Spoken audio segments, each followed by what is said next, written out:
इस कार्यक्रम के पुण्यार्चक हैं जयंती परिवार अलवर राजस्थान।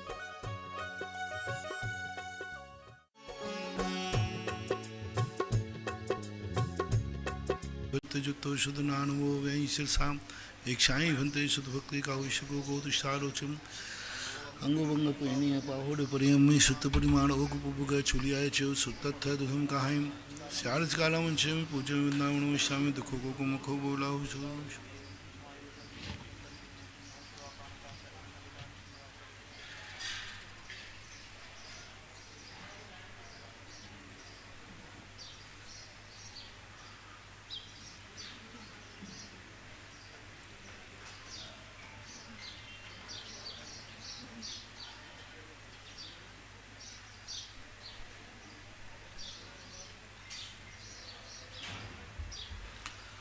श्रुत जलधिपारिकेभ्यः शुपरमते भावनापटुमतेभ्यः सुचरे तपोनिधेभ्यो नमो गुरुभ्यो गुणगुरुभ्यः छत्तीस गुण समग्रे पंचविहाचार कर्ण संदर्शे शिष्यानुग्रह कुशले धम्मायर्ये सदा वंदे गुरुभक्ति संयमेण तरन्ति संसार सायरं घोरं छिन्नन्ति अट्टकं मम जम्मं मरणं न पावयन्ति हे नित्यं व्रतमंत्र होम निरता ध्यानाग्निहोत्राकुला षट्कर्मा विरता स्तपोधन धना साधु क्रिया साधुवा शील प्रावरणा गुण प्रहरणा चंद्राकृते ज्योतिका मोक्षद्वार कपाट पाट नवटा प्रीणंतु मां साधुवा गुरुवापान्तनो नित्यं ज्ञान दर्शन नायका चारित्राणो गंभीरा मोक्ष मार्गोपदेश का इच्छाएं विनते आर्य भक्ति का विश्व को शमनान शमदंसन समचरिताणं पंचविहाचारणाम आयर्याणम आयारादि सुदनानोपदेशाणो अध्यायाणम तीरेणो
नमोस्तु महाराज जी, नमोस्तु महाराज, नमोस्तु महाराज।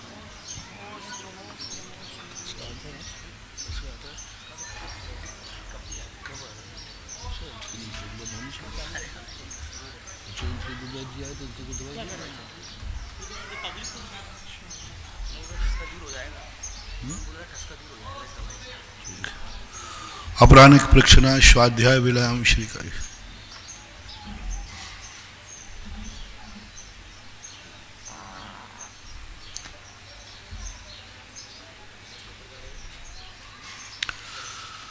नमो अरिहन्ताणं नमो सिद्धाणं नमो आयर्याणं नमो वज्रायाणं नमो लोये सवसाहुणं।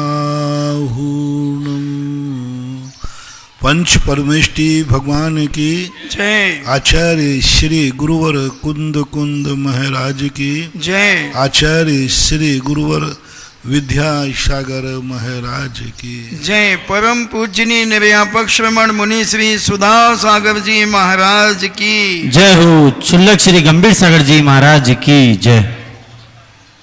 अजय कुमार जैन गंज बासोदर पूछते हैं, नमोस्तु महाराज जी, कभी भूल आदि से गंधोदक जी अगर नीचे कहीं गिर जाता है तो उसका हमें क्या प्रायश्चित करना चाहिए?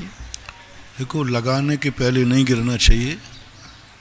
लगने के बाद सिर पे लगाया और फिर वो गिर जाता है तो वो गंधोदक अपन ने स्वीकार कर लिया है। सावधानी रखना चाहिए।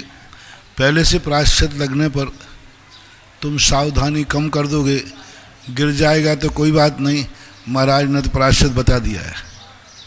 इसलिए नहीं गिरना चाहिए। गिरने के बाद पश्चाताप करना चाहिए। उसको अपने हाथ से, जहाँ गिर जाए अपने हाथ से या रूमाल से उसको पोंछ लेना चाहिए।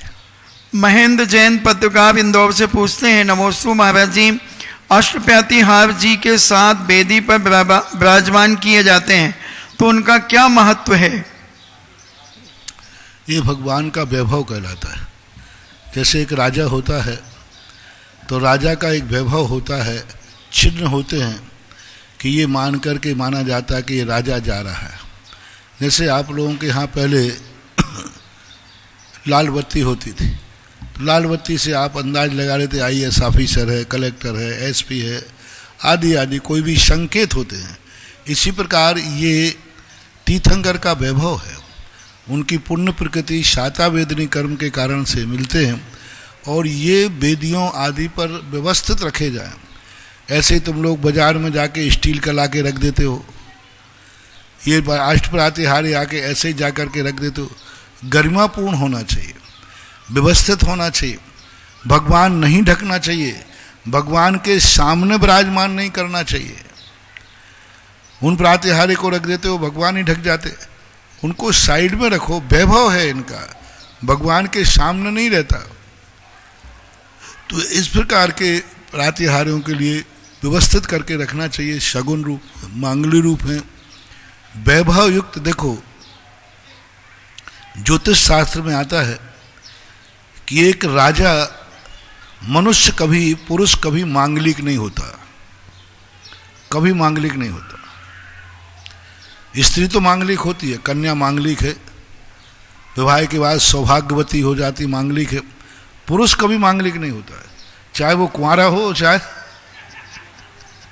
विवाहित हो, कोई मांगलिक की चर्चा नहीं है। 3 स्थानों पर उसको मांगलिक कहा। एक स्थान पर जब पुरुष राजा हो और राज चिन्हों से युक्त हो तो बहुत मांगलिक कहा। राजा यदि अपने राज चिन्ह से एक सामने आ जाए, शुभ ज्योतिष हो गया, शगुन हो गया। पुरुष जब मुनि बन जाए तो साहू मंगलम, तो मंगल है। तीसरा, जिस समय पुरुष धोती दुपट्टा पहन करके भगवान के अष्टद्रव्य चावल हाथ में लेकर के मंदिर की तरफ जा रहा हो या मंदिर से गंधोदक लेके आ रहा हो, उस समय वह मांगलिक माना जाता है। उसके अलावा कोई मांगलिक नहीं होते। इसलिए ये जो अष्टप्रातिहार्य ग्रस्त के लिए बहुत शगुन रूप होते हैं। वैभव युक्त वेदी होना चाहिए, भगवान की वेदी अष्टप्रातिहारों से युक्त होना चाहिए। वो तुम्हारे सांसारिक वैभव की दृष्टि से, एक सोने में भगवान बैठे हैं और एक वैभव युक्त भगवान बैठे हैं, उनसे सगुण में, शुभता में, लोक व्यवहार की दृष्टि से वो ज़्यादा महत्वपूर्ण है। परमार्थ की दृष्टि से तो कोई महत्व ज़्यादा होता नहीं, लेकिन लौकिक दृष्टि से बहुत महत्व है। भक्तांबर का जब मैंने पहले स्त्रोत पढ़ाया था कहीं, वहाँ पर मैंने अष्टप्रातिहार्यों का एक लौकिक संपर्क, लौकिक क्या उपलब्धि है उनके संबंध में बताया था। आप जबलपुर, ललितपुर आदि के वक्तांबर में अष्ट प्रातिहार्यों का यूट्यूब पर डला होगा, उसमें यूट्यूब में मिल जाएगा। अष्ट प्रातिहार्य का वर्णन मैंने विशेष आप लोगों के लिए कितने कितने शुभ संकेत देने वाला है, उसमें से आप देख लें, क्योंकि विस्तार से बताना संभव नहीं है।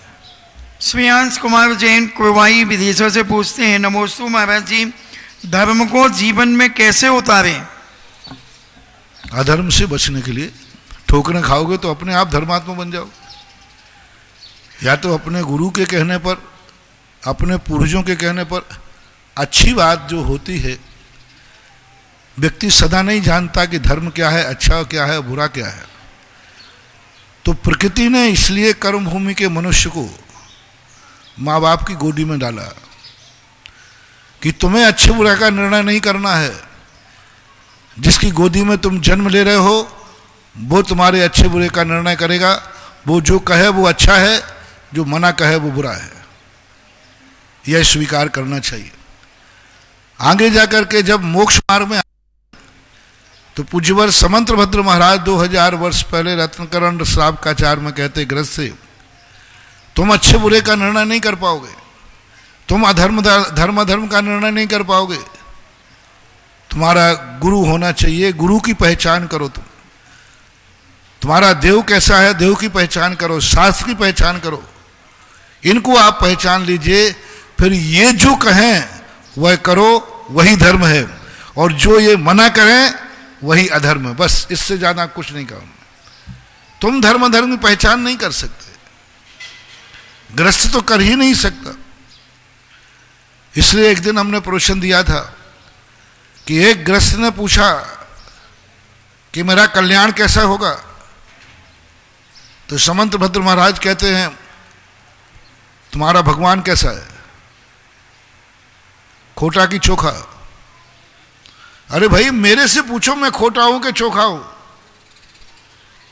मान लो किसी ने कहा कि भाई तुम हमारा कल्याण कैसा होगा, तो पूछो तुम में ये बुराइयां तो नहीं है, तुम खोटे तो नहीं हो, खोटा आचरण तो नहीं करते, ये पूछना तो बात जमती है।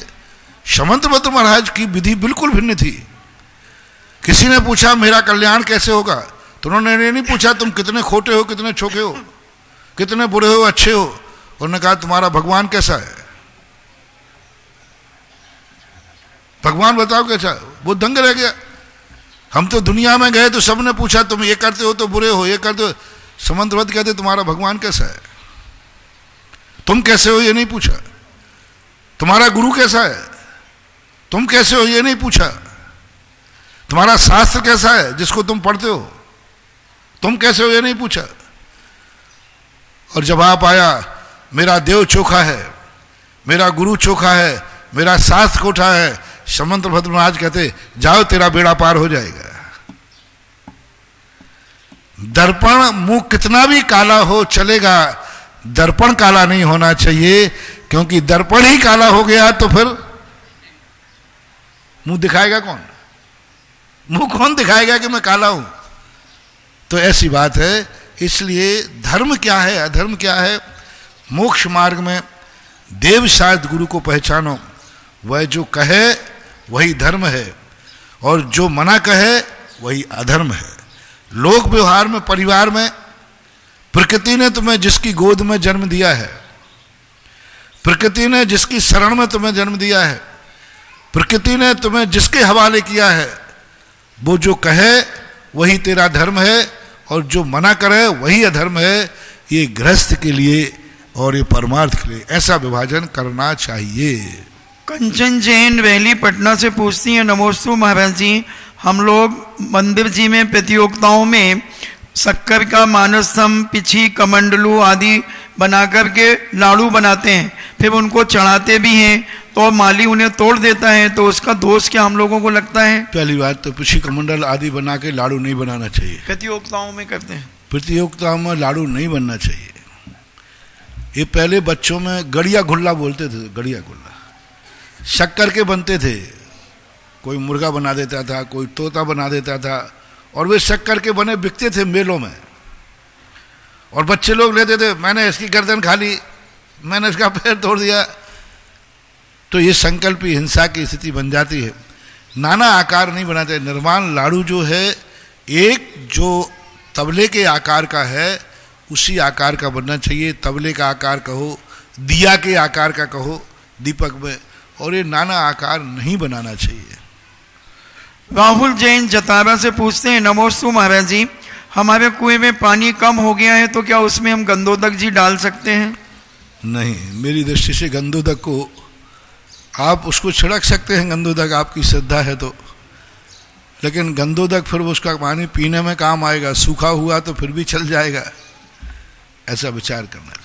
अजित जैन एडवोकेट मांगरोल 12 से पूछते हैं, नमोस्तु महाराज जी, मिथ्यात के साथ दिया हुआ दान तथा सम्यक दृष्टि के द्वारा दिया हुआ दान दोनों क्या पुण्य बंध का कारण है या नहीं? बराबर, दोनों के। दान कैसा भी दिया जाए पुण्य बंध ही होता है, चाहे मिथ्यात के साथ दिया जाए चाहे सम्यक के साथ दिया जाए। देना कभी अशुभ का बंध का कारण नहीं है, और वह चीज देना जिसमें सामने वाले का अनुग्रह हो। दो चीजों को दिया हुआ दान कभी निरर्थक नहीं जाता, कैसी भी बुद्धि से दो। जो एक वह जो हमसे पुण्यहीन है उसका सहयोग करना, उसको देना, कैसे भी दो उसका सहयोग होना चाहिए। बिना मन के दो, मजबूरी में दो, लोक लाज में दो, भय से दो, डर से दो, मोह से दो।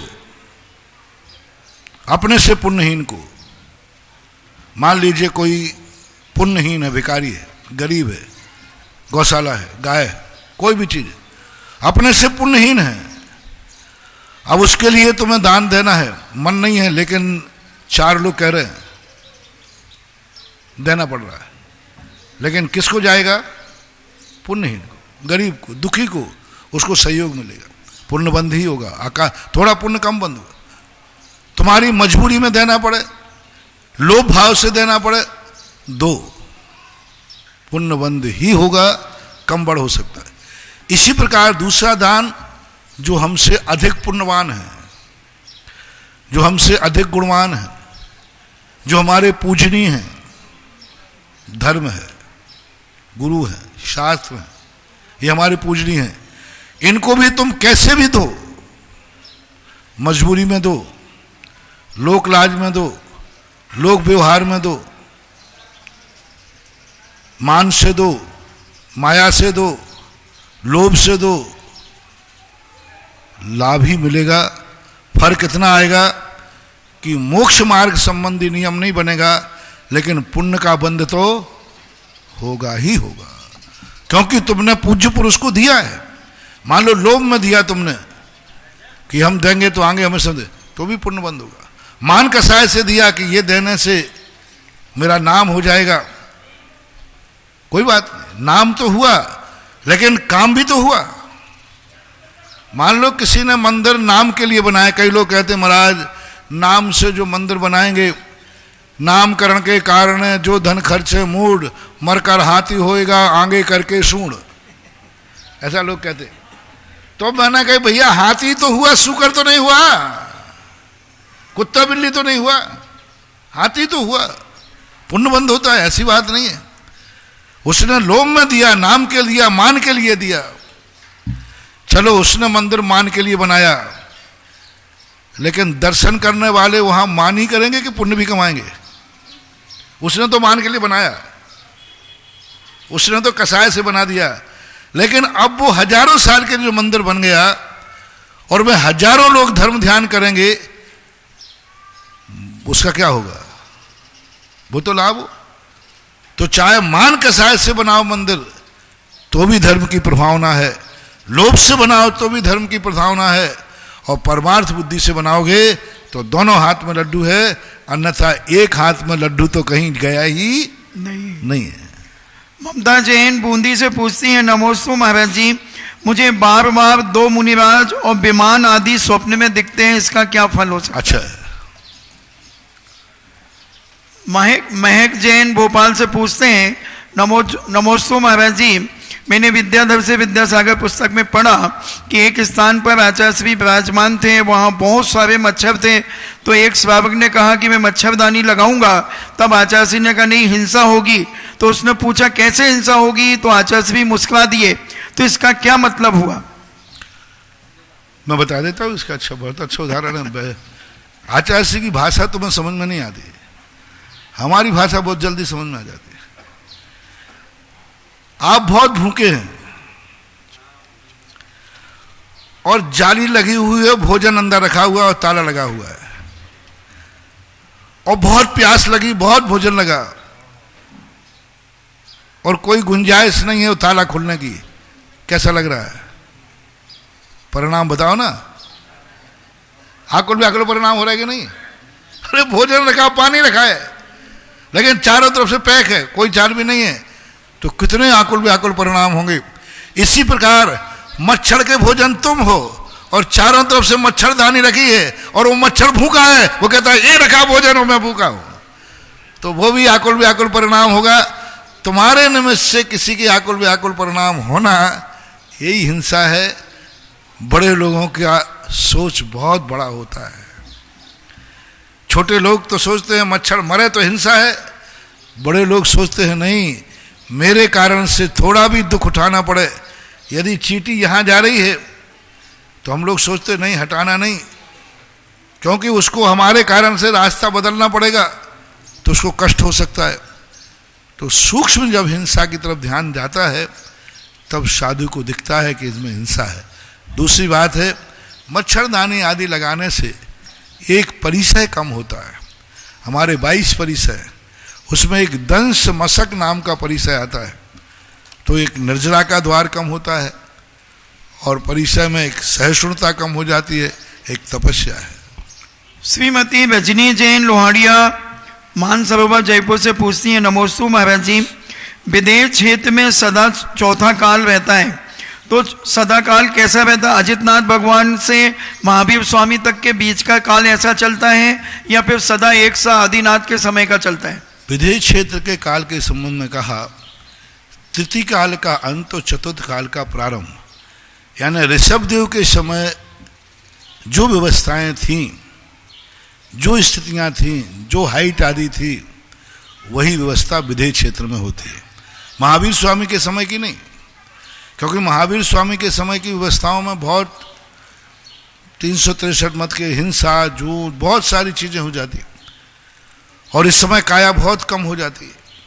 लेकिन ऋषभदेव के समय पर जो काया थी, जो वातावरण था, वैसा वातावरण विदेश क्षेत्रों में सदा रहता है।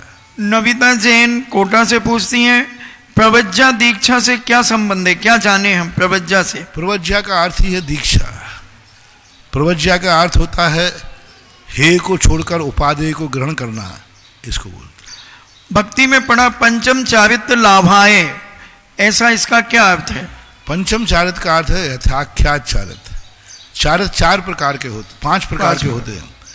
पहला छेदोपस्थापना, सामायिक, परिहार विशुद्धि, सुख सांप्राय और यथाख्यात। इस प्रकार के 5 चारित्र। यथाख्यात चारित्र जो है वह अंतिम चारित्र बहुत विशुद्ध है, जो केवल ज्ञान प्राप्त कराने वाला है, ऐसे को पंचम चारित्र बोलते हैं। राजीव जैन अमर पाटन से पूछते हैं, नमोस्तु महाराज जी, सामान्य केवली की दिव्य ध्वनि खिवती नहीं है, तो क्या वो केवल शंका समाधान ही करते हैं? आगम में इस संबंध में कोई चर्चा नहीं की गई। इतना उल्लेख तो किया गया कि सामान्य केवलियों के उपदेश होते हैं। समोषण में भी जिस समय भगवान नहीं बोलते हैं उस समय स्तूप बने हुए हैं और उन स्तूपों में सामान्य केवली आदि सब बैठते हैं, तो उपदेश आदि की बात है। लेकिन उपदेश उनका किमात्मक है, किस रूप में है, इस संबंध में आगम में कोई भी संकेत या उल्लेख देखने में नहीं मिल रहा है। देव यश जैन इंदौर से, नमोस्तु महाराज जी, गंधोदक में ऐसी कौन सी ताकत है कि मैना सुंदरी ने अपने पति पर लगाया तो उनका कोढ़, बीमारी आदि दूर हो गई? स्पर्श एक रैकी होती है, जिसे प्राण ऊर्जा भी कहते हैं। स्पर्श रेकी तो तीर्थंकरों के शरीर में होती है। उनके शरीर का जो गुणों की स्थापना की जाती है मूर्ति में, उस शरीर से स्पर्श करके जो वस्तु आती है वह अपने आप में एनर्जी होती है। सपोज कीजिए स्पर्श रेकी का प्रत्यक्ष उदाहरण, एक दीपक है, एक बुझा हुआ है, दूसरा जला हुआ है, दोनों को अपन ने टच किया, उसकी ज्योति इसमें आई है कि बुझे हुए दीपक की स्वतंत्र ज्योति प्रकट हुई है। स्वतंत्र ज्योति, उसकी ज्योति इसमें नहीं आई, वो तो ज्यों का त्यों, लेकिन उस ज्योति से स्पर्श करते ही इसमें जो ज्योति होने की योग्यता थी वो जल उठी। ये स्पर्श कितना बड़ा कार्य है। उस ज्योति ने इसको स्पर्श किया, यह जल गया, वो तो जल ही रहा है। ऐसे ही स्पर्श ज्योति, स्पर्श जो रेकी होती है, चरण स्पर्श क्यों करते हैं? इसलिए करते कि बड़ों के चरण स्पर्श करते ही उनकी एनर्जी हमारी एनर्जी को जागृत करती है, वो उनकी एनर्जी आती नहीं है। ऐसा ही गंधोदक में जब भगवान के गुरु के चरणों में ऊपर ढलता है तो उसमें स्पर्श से एक ऐसी रेकी, ऐसी ताकत आ जाती है जो नाना प्रकार की विपरीत परिस्थितियों को, विपदाओं को भी टालने की शक्ति रखती है। पवन वंदना जैन सतना से पूछते हैं, नमोस्तु महाराज जी, संत शिरोमणि आचार्य गुरुवर ने संपूर्ण हरि का त्याग किया तो ऐसा किन भावों से किया है? अभी तो देखो साधु का कोई तपस्या, उनकी शक्ति प्रमाण, साधु तो हमेशा सब कुछ त्याग करना ही चाहता है। तुम तो षटरज भोजन की बात कर रहे हो, साधु तो ये सोचता है खाते समय ये भोजन कब छूटे, ये खाना पीना कब छूटे। उसको सबसे ज़्यादा साधु को जिंदगी में 24 घंटे में पाप कर्म का उदय आता है तो आहार के समय। 24 घंटे में कभी साधु को महसूस नहीं होता कि मेरा पाप कर्म का उदय, बुखार आ जाए, मच्छर काटे, कितने भी दुखाएं, गाली देवे, कुछ भी हो, साधु को कभी फीलिंग नहीं होती कि मेरे बड़े अशुभ कर्म का उदय है, आज मेरे लिए तकलीफ हो रही है। सबसे ज्यादा तकलीफ होती है साधु को आहार को जाते समय कि मेरे कौन से पाप कर्म का उदय आ गया। सब कुछ छोड़ने के बाद भी 2 ग्रास के लिए मुझे एक ग्रस्त के सामने दरवाजे जाना पड़ता है, और इस शरीर के खातिर, आत्मा के खातिर नहीं। किसके खातिर? ये शरीर के खातिर मुझे जाना पड़ रहा है। तो साधु सोचता है ये देह धरे का दंड है, देह धरे का दंड कहलाता है। मैंने शरीर को आत्मा के ठहरने का स्थान बनाया, इसलिए मुझे ये किराया देना पड़ रहा है, क्योंकि मेरी आत्मा इस शरीर में है और शरीर कहता है तुम्हारी आत्मा को मैं रख लूंगा शरीर में, लेकिन भोजन पानी देना पड़ेगा। तो अब क्या करें? तो साधु भोजन पानी को किराए के समान ग्रहण करता है, तो वो तो भोजन ही छोड़ना चाहता है। तुम तो रस की बात कर रहे हो, जितना बनता है शक्ति प्रमाण, शक्ति त्यागा। पूज्यवर उमा स्वामी महाराज, शक्ति उतना त्याग करते जाओ जिससे तुम्हारे आवश्यक बाधित ना हो, मन क्लेश को प्राप्त ना हो। चर्या बाधित, मूल छेदो ना हवदी, मूल चर्या का विच्छेद ना हो, ऐसे भाव से साधु त्याग करता है। जहां मूल चर्या दूषित होने लग जाए तो फिर त्याग में कमी लाता है, और मूल चर्या अच्छी तरह पल रही है तो त्याग पर त्याग करता जाता है। ऐसा कामता पाटनी भीलवाड़ा से पूछती हैं, नमोस्तु महाराज जी, वर्तमान में जीव मरकर कौन से नरक तक जा सकता है और नरक आयु की प्राप्ति किस कारण से होती है? आज वर्तमान में व्यक्ति 6ठे नरक तक जा सकता है, और नरक आयु के बंध का कारण पूज्यवर उमा स्वामी महाराज ने तत्वार सूत्र में कहा, वहवारंभ परिग्रहत्वम नारकश्वायशा। बहुत आरंभ और परिग्रह के प्रति जिनकी लालसा बनी रहती है 24 घंटे, उनको नरक आयु के बंध का कारण होता है। इंजीनियर पीसी जैन गुना, नमोस्तु महाराज जी, मेरी जिज्ञासा है, अभी हम लॉकडाउन आदि के कारण घर में पूजन करते हैं और पूजन में चढ़ाए हुए चावल आदि पक्षुओं को खिला देते हैं, तो इसमें क्या कोई दोष लगता है? कौन सी चावल? अभी घर में पूजन करते नहीं, हैं, कोई बाधा नहीं, खिला सकते, लेकिन इसका अर्थ ये नहीं करना। देखो भाई, अभी बहुत बड़ी विडंबना है। लोगों से कहा कि भाई घर में पूजन द्रव्य आदि जो चढ़ाई, अभी आपने लॉकडाउन में मंदिर नहीं गए तो उनको पशु पक्षियों को, गायों को, कबूतरों को खिला देते थे।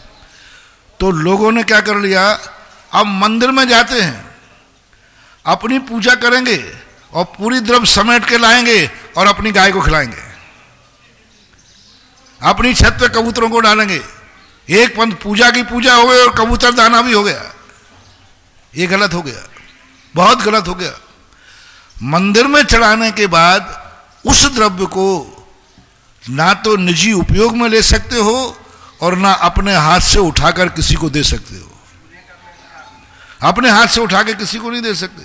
वो चावल को जो तुमने चावल चढ़ाया है, आप उठाकर चिड़िया को नहीं डाल सकते, आप अपने हाथ से नहीं डालोगे।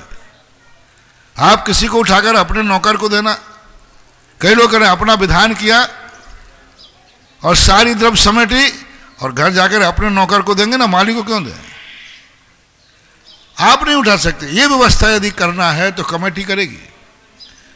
कमेटी को मान लीजिए ज्यादा द्रव्य चढ़ रहा है, इतना द्रव्य नहीं देना मालिक को, तो कमेटी उठा करके फिर उस द्रव्य को गौशाला आदि में दे सकती है, लेकिन चढ़ाने वाला नहीं उठाएगा जिसने चढ़ाया है। वैभव काला सूरज से पूछते हैं, निषद्या किसे कहते हैं? निषद्या, निषद्या का अर्थ होता है आसन। जैसे हम अब आसन से बैठे हैं, निष्कंप एक आसन लगा देना, इसको निषद्या बोलते हैं। और निषद्या ने अपनी आसन, पद्मासन है, खड़गासन है, ऐसी आसन लगा करके बैठने का नाम निषद्या कहलाता है। जिस स्थान पर साधु बैठता है आसन लगा के, उसको निषद्या बोलते हैं। राहुल ठग, कोई है राहुल ठग? जम्बूजी जैन, माधवी जैन बनगांव जिला दमोह से पूछती है, नमोस्तु महाराज राहुल जी। ठग, जम्बूजी जैन।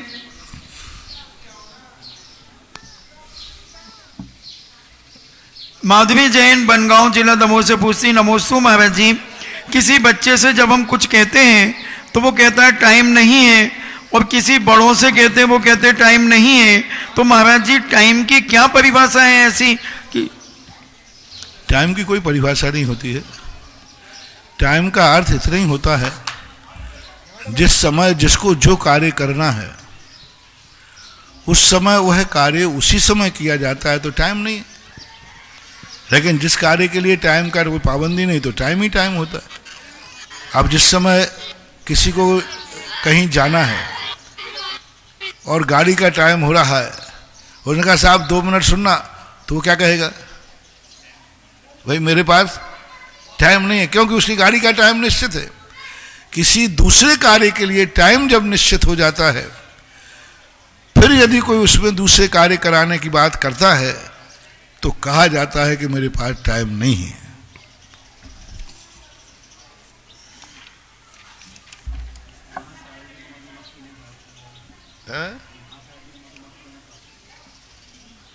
चले, परम पूज्य आचार्य गुरुदेव श्री विद्यासागर जी महाराज के आज्ञानुवर्ती शिष्य निर्यापक श्रवण मुनि पुंगव श्री सुधासागर जी महाराज के मुखारविंद से देश विदेश में अपने टीवी के समक्ष विराजित जिनवाणी चैनल, सुधा कला चैनल के माध्यम से जिज्ञासा देखने वाले, सुनने वाले, भेजने वाले उन सभी भक्तगणों की ओर से गुरुवर के चरणों में त्रिवार नमोस्तु नमोस्तु नमोस्तु। इस क्षेत्र पर एक और तीर्थ रक्षक बनने की भावना भाई है। श्रीमती चंदा देवी, अनिल कोमल मानव मानवी जैन फर्नीचर, दीमापुर नागालैंड से जोरदार तालियों के साथ अनुमोदन करें। महाराज जी बड़ा चमत्कार हुआ, क्योंकि आपके मुख से कोई बात निकलती मैंने देखा कि आपने कहा अगर मुझसे कोई बात निकली है तो उस जिनालय को बनाने के लिए कोई ना कोई घर में किसी ना किसी व्यक्ति का जन्म तो हो चुका है। और आज ऐसा ही चमत्कार हुआ कि आपके मुख से निकला और एक विशाल जिनालय मूलनायक भगवान का मंदिर जो कि 1100 कलश वाला है, एक ही भक्त ने मूलनायक भगवान जिसमें 21 से 25 फुट की प्रतिमा विराजमान होगी, ऐसे भक्त ने स्वयं चला करके अपनी भावना गुरु चरणों तक प्रसिद्ध की। भाई क्या बात क्या है, मैं जो कुछ भी बोलता हूं मैंने पहले ही कहा, मेरे मुख से जो भी निकलता है वो मेरे पुण्य से नहीं निकलता, श्रोताओं के पुण्य से निकलता। जय हो। मेरे पुण्य से मैंने बहुत बार देखा, कई बार मैं करके आता हूं, आज प्रवचन में ये बोलूंगा। और कई लोग, महाराज लोग भी कहते हैं महाराज जी आपको इस पर बोलना है, और यहां आकर के पूरा प्रवचन हो जाता है, वो एक बात ही नहीं आई। तो बोले महाराज जी हमने तो आपसे कहा था। मैंने कहा भैया उस पुण्य के लायक कोई श्रोता नहीं था। यानी जो भगी भागन बस जोगे बशायद, ध्वनि हुए सुनि विभ्रम शायद। जैन दर्शन का सिद्धांत है कि महान आत्माओं के जो भी कार्य होता है वो उनके पुण्य से नहीं होता है, जिन पर कृपा होना है उनके पुण्य से होता है। यदि मेरे चौलेश्वर के अंदर 24 बनाने का या मूल मंदिर बनाने का भाव आया, ये ना तो पारसनाथ का पुण्य है और ना मेरा पुण्य है, उन 25 लोगों का पुण्य है जिनने साथी से पुण्य कमाया था। वो कहते महाराज बोलिए, क्योंकि मेरा पैसा धोखे का पैसा नहीं है, मेरा पैसा खोटे का पैसा नहीं है, मेरा पैसा पाप में नहीं जाएगा, मेरा पैसा पुण्य में लगेगा, इसलिए उनका पुण्य साधु के मुख से बुलवाता है। जय हो। एक बार का प्रत्यक्ष उदाहरण तो मैं बताऊं। अभी सुबह मैं पीछे, अभी मैं पूरा अभी चौलेश्वर घूम रहा हूं पूरा चारों तरफ। आज बहुत 4-5 किलोमीटर घूमने गए, पूरी परिक्रमा होगी। पूरा घूम रहा हूं सब जगह, पूरी एनर्जी देख रहा हूं, कहां कितनी एनर्जी है, कहां कितनी ताकत है। क्योंकि क्या चारों दिशाएं अपने अनुकूल करने से फिर परेशानी नहीं जाती है, अच्छी तरह सोच विचार करने से। तो मैंने रास्ते में कहा कि देखो किसका भाग्य, कहां किसका भाग्य। एक व्यक्ति को आप लोगों ने कहा महाराज जी एक फलाना सेठ है, बहुत पैसा है महाराज, उसके बाद आप उससे दान करवाइए। वो कोई दान नहीं देता महाराज, महावीर जयंती का चंदा भी नहीं देता, और पैसा परंपार है, इतना पैसा है उसके बाद, कमाई भी खूब अनाप शनाप। हालांकि मैं कभी इन बातों में आता नहीं। लोगों ने कहा नहीं महाराज जी आप तो कुछ करिए, उससे दान दिलाएं।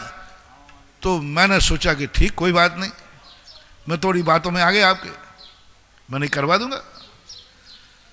मैंने भगवान के पास जाकर के ध्यान कर रहा था, एकाएक ध्यान आया, मैंने कि भगवान ऐसा क्यों हो रहा है, सारी समाज उससे चाह रही है, इसके पास पैसा है, फिर ये दान क्यों नहीं देता, क्यों नहीं हो रहा इसके भाव।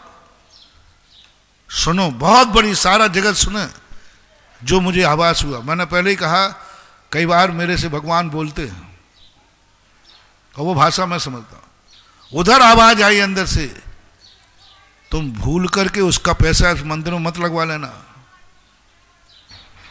भूल करके पैसा मतलब उसका पैसा लगते ही बर्बाद हो जाएगा, सब काम नष्ट भ्रष्ट हो जाएगा, इस मंदिर का अतिशय खत्म हो जाएगा और बना भी नहीं पाओगे। उसका पैसा नहीं लगना अमंगल है, अशुभ है, अपशकुन है, पापानुबंधी है। मैंने ही उसकी बुद्धि भ्रष्ट कर रखी है कि उसको दान देने का भाव नहीं होना चाहिए। मैंने कहा भगवान क्या बात कर रहे हैं आप। हाँ, बोले मैंने ही उसकी बुद्धि भ्रष्ट की है, मैंने ही उसके मन में ऐसा भर दिया है कि उसको दान देने के भाव नहीं हो रहे हैं, क्योंकि उसका पैसा धर्म कार्य में लगने लायक नहीं है। एक बार तो मैंने जब उस दिन मैंने देखा और बात बड़ी मार्मिक थी, तुरंत मैंने कहा भैया उसको छेड़ना मत, कहीं ऐसा ना हो जाए कि वो 4 लोगों के कहने से दान देवे मेरा मंदिर और बिगड़ जाएगा। ये होता है। उस दिन जो अवभाषणा हुई, एक बार लोगों ने कहा महाराज जी अरे जैन होकर के महाराजों को हार नहीं देता। मैंने कहा उसकी गलती नहीं है, ये मेरी अंजलि का अतिशय है कि उस पापी का आहार मेरी अंजलि में नहीं आ सकता। ये हो। तो आप ये मत समझें, सब भान बोलने से मेरा कहना है। कई लोग हमारा रोड का वो बड़ा आदमी है, वो पैसा वाला है, वो दान नहीं दे रहा है। अरे नहीं, ये चौलेश्वर वाला पारसनाथ है, पापियों का पैसा नहीं लेगा, नहीं लेगा, उनको सुलाएगा कि ये सोते रहे, इनके भाव ही नहीं बने, उनमें कसाय पैदा कर देगा, उनमें कंजूसी पैदा कर देगा, अनेक प्रकार के बहाने बना देगा। ये कौन करा रहा है समर्थवान को, ये कौन करा रहा है?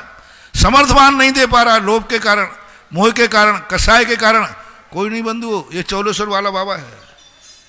ये धर्म है, इस पापी का पैसा नहीं लगना चाहिए, इसकी बुद्धि भ्रष्ट करो, इसकी बुद्धि ऐसी बना दो कि जिससे ये दे नहीं पाए। वैष्णव दर्शन में आया, कुंभकर्ण से सिद्धि करने गया, तो उसने कहा कि मैं 6 महीने जागूं, 1 दिन सोऊं। सारे देवता घबरा गए, ये तो कबाड़ा कर देगा। 6 महीने जाग गया तो तुरंत जाकर के एक देवी ने कहा इसकी बुद्धि भ्रष्ट करो। जिस समय वो मांगने लगा, मुंह से निकल गया 6 महीने सोऊं, 1 दिन जागूं। यह है चमत्कार। इसलिए महानुभाव, बेसाती से पुण्य वाले, मुझे तो वो पुण्यात्मा चाहिए।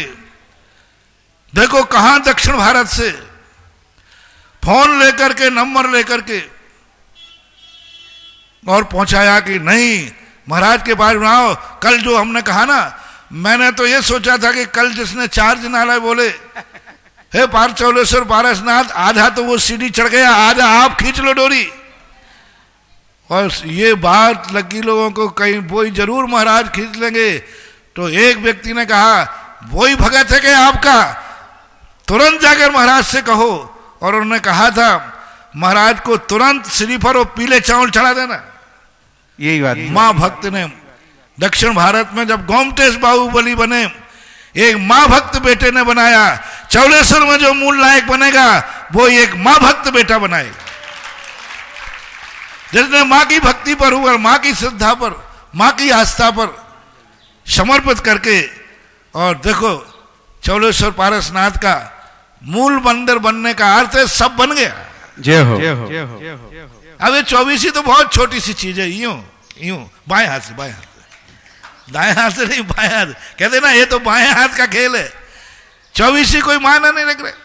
अभी कई लोग तो सोच रहे हैं, विचार करेंगे, सोचेंगे। देखो कैसी जगह नहीं, तुरंत श्रीफल और पीले चावल चढ़ाए जाए। महाराज को देर नहीं हो, क्योंकि वहां भरोसा नहीं। इधर अपन फोन करते रहे, उधर महाराज किसी को आशीर्वाद दें, ऐसी पवित्र भावना से।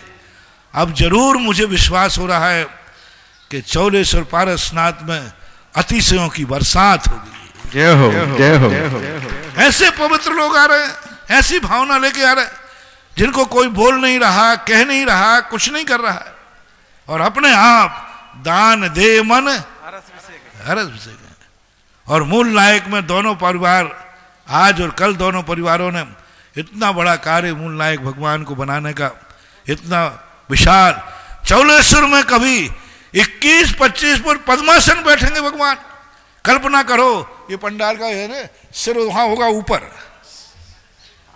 देखने के लिए यूं करोगे।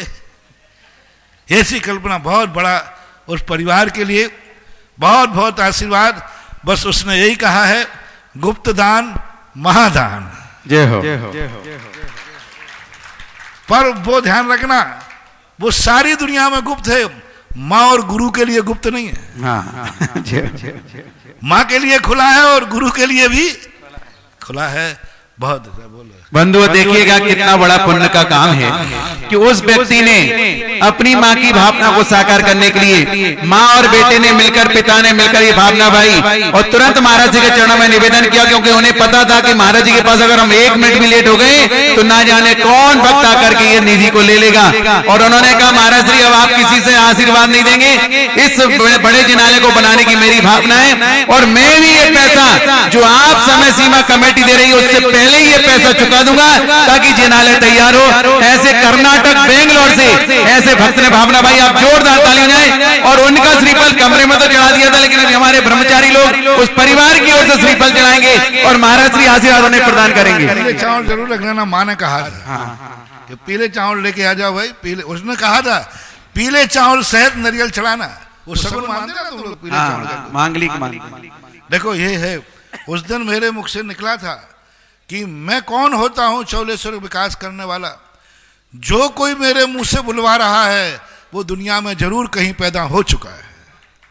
बिल्कुल सच हो गया। आज बोला था कि उसी दिन बोला था, उसी दिन कहीं ना कहीं हो चुका है, बिना उसके हो ही नहीं सकता।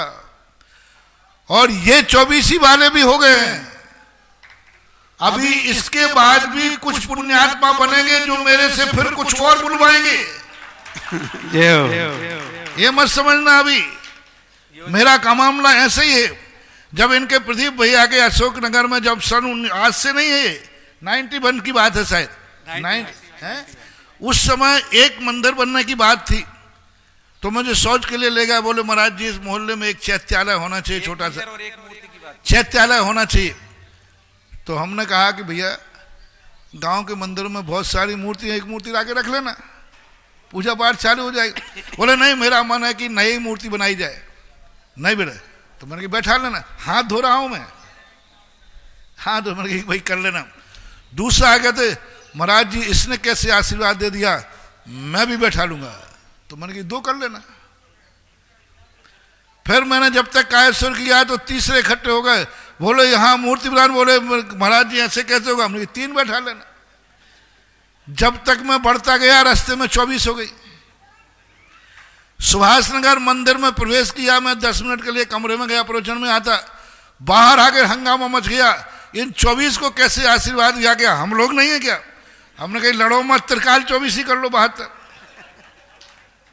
अब कौन बुलवा रहा है? देखो मेरा बिल्कुल भी मन नहीं था। मैंने तो कहा भाई पुरानी मूर्ति लाओ मंदिर में से विराजमान कर लो, अब कौन बुलवा रहा है? 72 में भी चैन नहीं। हमने कि रुको लड़ो मत, लड़ाई होने लगी।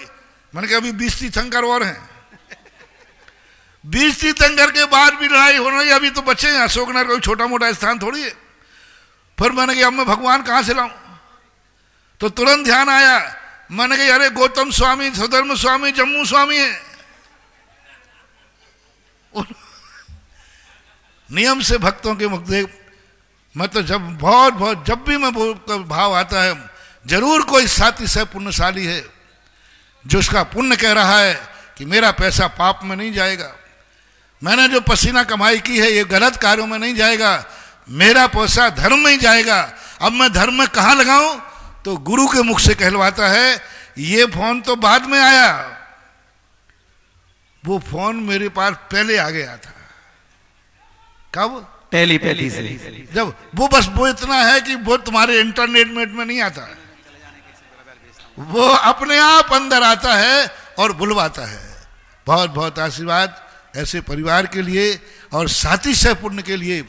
चेतो जागो महानुभाव, ये होड़ लगो, कौन है पुण्यात्मा, किसका पुण्य है? हर व्यक्ति का पैसा चौलेश्वर में नहीं लगेगा। बहुत पैसे वाले होंगे, आप देखना राजस्थान में भी, इस चौगले में भी बहुत पैसे वाले होंगे, वे बैठे रह जाएंगे, पैसा होगा नहीं लग पाएगा। ये किसका चमत्कार है? उसकी गलती नहीं है, ये चौलेश्वर पारसनाथ का अतिशय है कि उस पापियों का पैसा यहां नहीं लगना चाहिए। उनको कंजूस बना दो, उनको लोभी बना दो, उनके घर में झगड़ा करा दो, उनके भाई में से एक आध भाई कह दो नहीं देना। ये सब कौन कर रहा है? ये सब चौलेश्वर वाला बाबा कर रहा है। हाँ, किसी के 2 भाई हैं, साहब मेरा तो मान है लेकिन वो भाई नहीं मान रहा है, मैं तुरंत कहता हूं चौलेश्वर बाबा समझ गए आपका इशारा, क्योंकि आप इसका पैसा नहीं लगवाना चाहते हो, इसलिए एक भाई तो हाँ कह रहा है, एक मना कर रहा है। ये सब चमत्कार है। और जिसका होता है, हो जिसका साथी से पुण्य होता है, लगवाना होता है, उसका पोता भी कह देता है दादाजी करो, आप चिंता मत करो। क्यों महावीर बाबू? पोता कहता है आप चिंता मत करना, आप तो अपनी सामायिक करो, माला फेरो। तो जिसके पुण्य में दम है महानुभाव, ये कहलाते हैं। देखो बिना बोले, मैं हमेशा कहता हूं, बिना बोले बिना मनाए जो दान देता है वो अमृत के समान फलता है, और उस मंदिर में अतिशय की बरसात होती है। जय हो। अब होगा चौले, अब तो मैं खुली घोषणा कर सकता हूं कि अब होगा चौलेश्वर में महाअतिशय। जय हो, जय हो।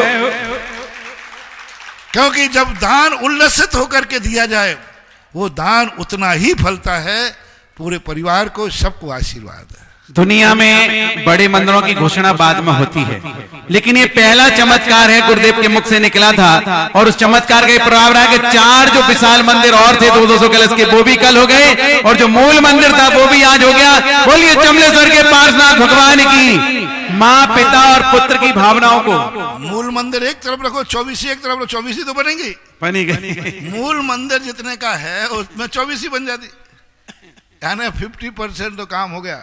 और मैंने फिर भी कहा है कि 24-25 के बाद भी पुण्यात्माओं की आवाज आएंगी और मेरे से फिर कुछ नई घोषणाएं कराएंगी और वे होंगी। जय हो। और मुझे करना पड़ेगा, क्योंकि सामने वाले का पुण्य मुझे सोने नहीं देगा। आप करो। हम कहते नहीं भैया बहुत हो गए, बहुत नहीं हो गया, अभी मैं बचाऊं। हो गए। चलिएगा, तो तीनों माता पिता और उनके पुत्र, तीनों की भावनाओं से तीनों त्यागी वृत्तियों को भेजता हूं कि पूज महाराज जी का मंगल आशीष और महाराज श्री आशीर्वाद देते हैं और आशीर्वाद उनके पास तक पहुंचे, ऐसी मेरी भावना है। पीले चावल और श्रीफल के साथ समर्पित करने जा रहे हैं। जोरदार ताली। माता जी ने कहा था पीले चावल, तो माता जी पीले चावल चढ़ा, देख लेना पीले ही हैं। दिखा दो। हाँ ठीक है। तो बंधुओं, जिसको त्रिकाल 24 में देना अभी भी गोल्डन चांस है, क्योंकि 15-15 कलश वाले नाम तो बहुत आ रहे हैं, लेकिन गुरुदेव की भावना रहती है कि एक एक परिवार को पुण्यार्जन करने का मिले। अगर ये 2-3 दिन में नहीं मिलेगा तो फिर 15-15 कलश वाले भूत और भविष्य वर्तमान के, वर्तमान का तो 55 कलश का है, भूत और भविष्य के 15-15 कलश की घोषणा शुरू कर देंगे।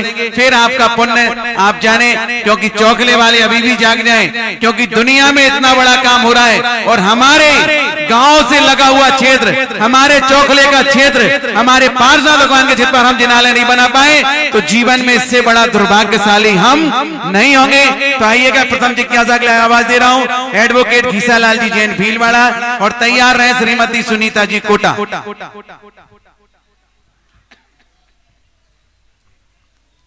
हे सर्वत्यागी, हे मेरे गुरुवर, स्वाध्याय, अध्ययन और वाचन, इन तीनों में क्या अंतर है?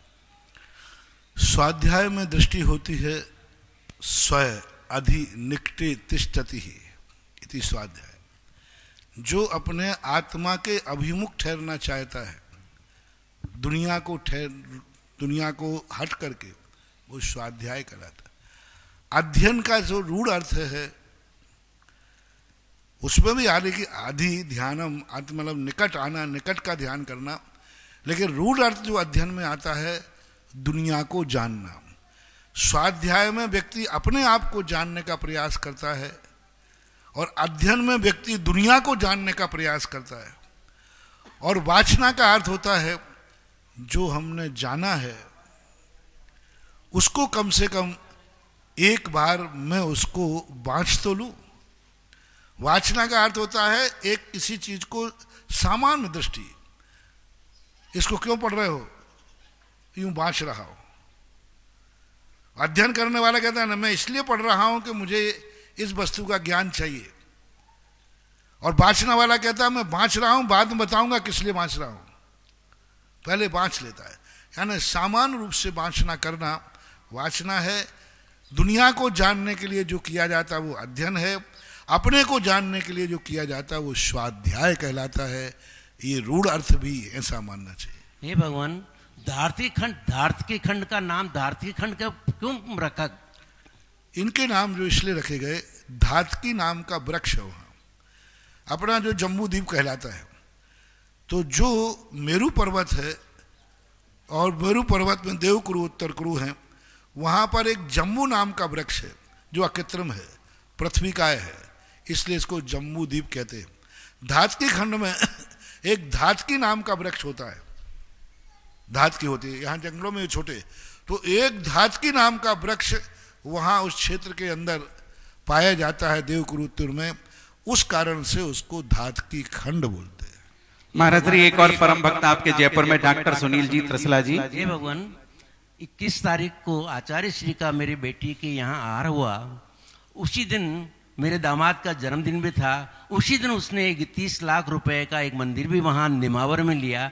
एक ही दिन में 3, यह कैसा पुण्य का योग है?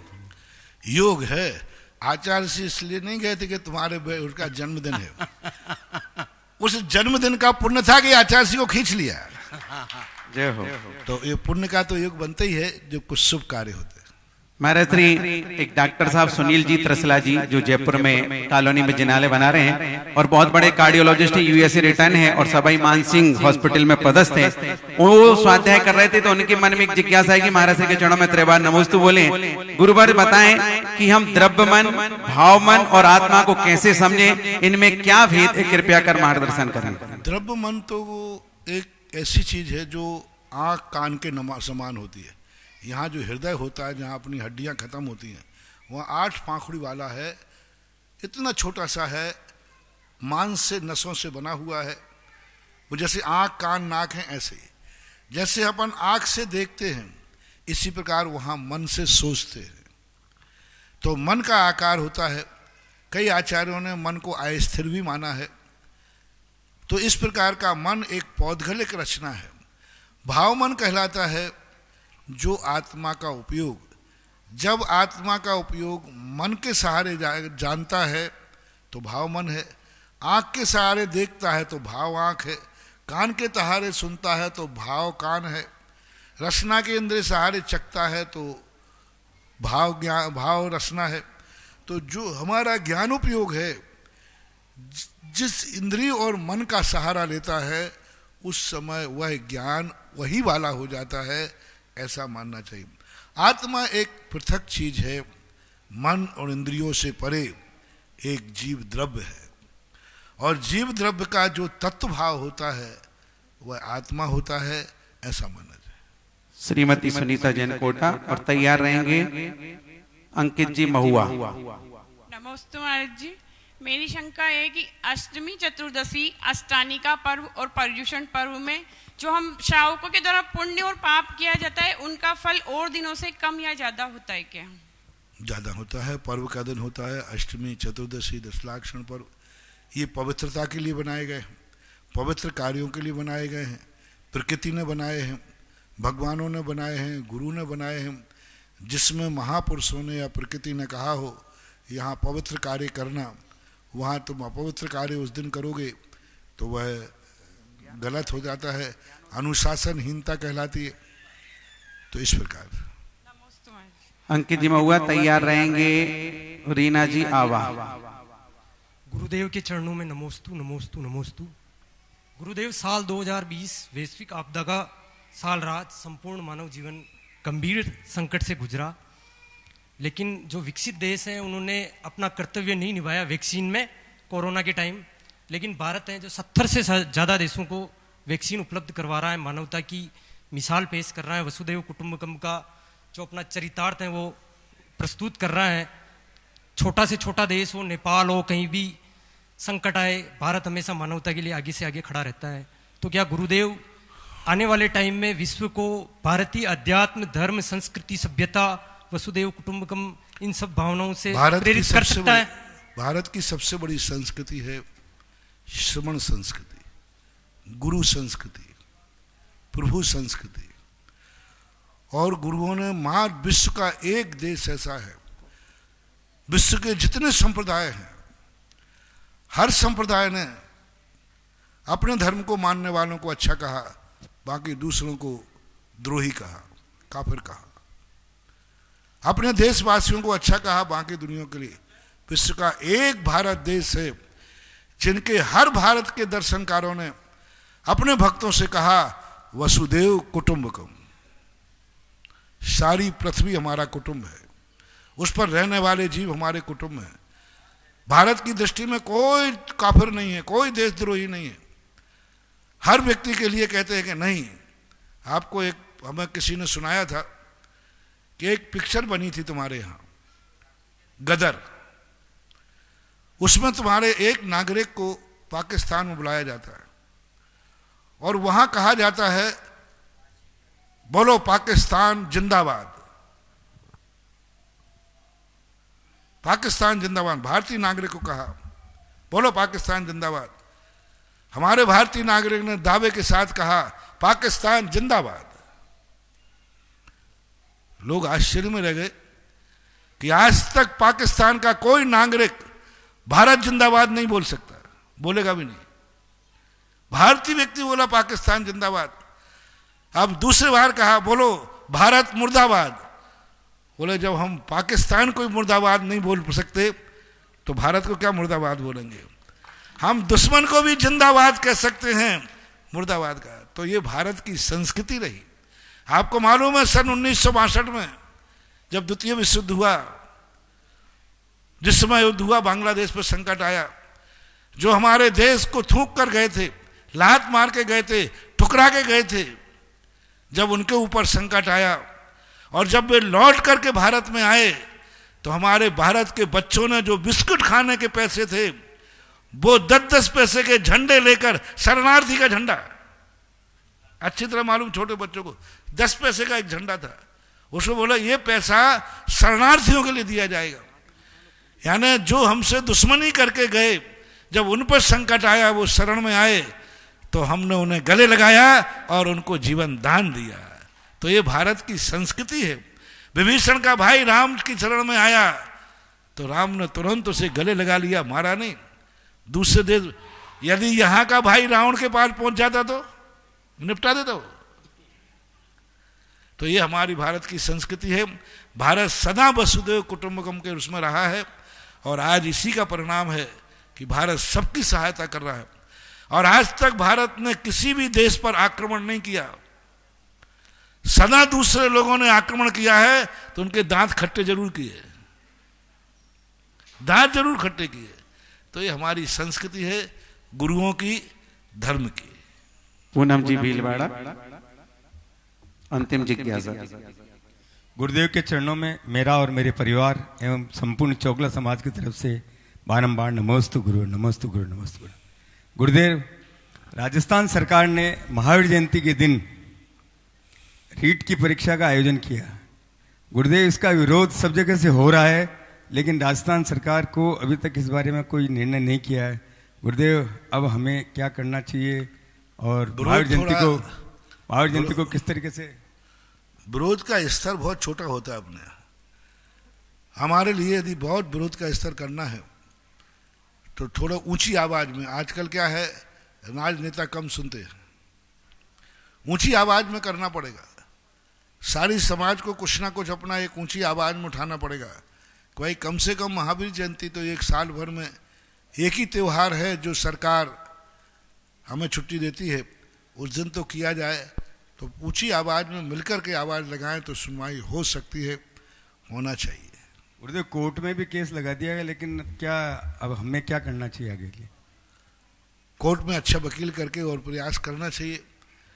वैसे इसके लिए हम यदि जागरूक होकर के एकदम पूरे राजस्थान की जैन समाज एक साथ एक मत होकर के एक आवाज उठाए तो मुझे विश्वास है कि सुनवाई होगी, होना चाहिए।